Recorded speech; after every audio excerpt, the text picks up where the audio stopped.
Nestled in Neutralville and adjacent to the Sea of Dreams, Port Euler is the largest Bablo energy transportation and trade hub in Strinova. It's home to the crucial Bablo Purification Center.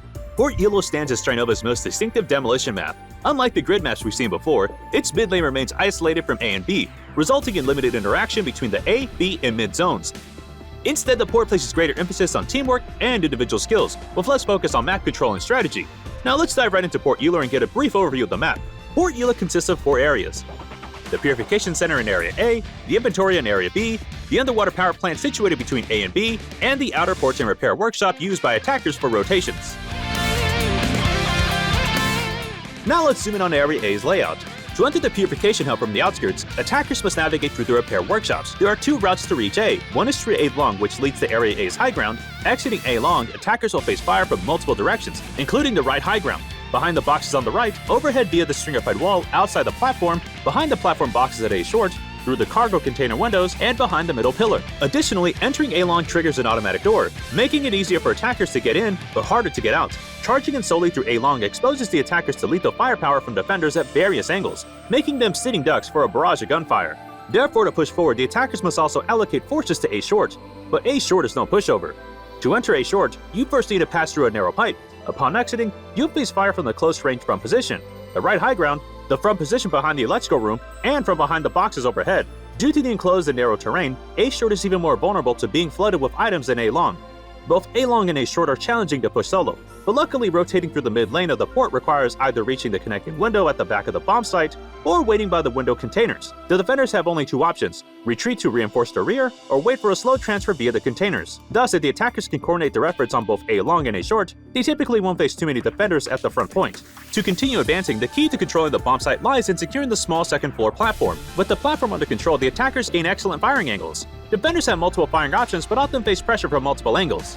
The boxes behind the high ground are exposed to fire from A long, the second floor platform of A short, and another high ground on the opposite side.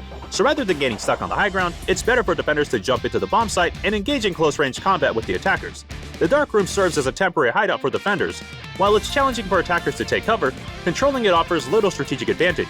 Therefore, it's not worth dedicating too many resources to seizing the dark room. On the other side, Area B in the inventory mirrors Area A in many ways. There are 2 small entries on the left and right of the main gate, as well as several routes via the side pipes to enter Area B. Charging through the main gate will leave you square in the crosshairs of high grounds on both the left and right. You'll also be exposed to fire from the hollowed-out sections on the right high ground, the middle obstacles, the close-range front position, and the front position under the boxes on the left. The fallback routes in Area B are similar to those in Area A, so attackers can use the same tactics, leveraging numerical advantage to swiftly seize the initiative. Upon entering the inventory, there are 3 main lanes to the bomb site: left, mid, and right. The left route is safer, with a more limited defender firing angle. Just keep an eye out for shots from the left box stringified wall and behind the box stack at the bomb site. Plus, when on the left side, you can assist teammates in the pipe route by flanking enemies pressing forward at the left front point. The right path has fewer cover spots and a less favorable firing angle, but if you seize the moment to dash under the platform, you can open up a second firing angle for your team.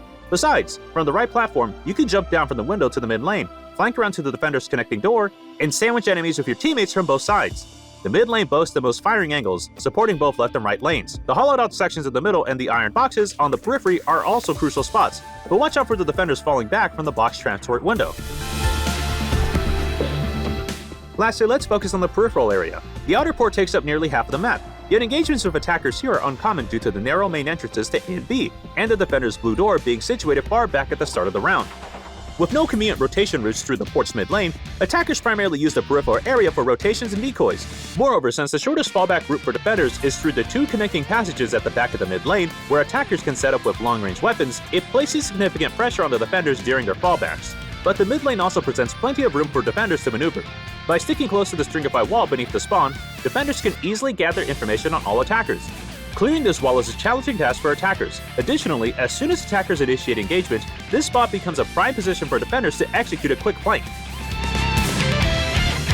In summary, the port map boasts a highly modular terrain, making it easy to grasp. However, characterized by notable variations in elevation and an intricate layout, it allows for diverse firing angles, challenging player basic skills.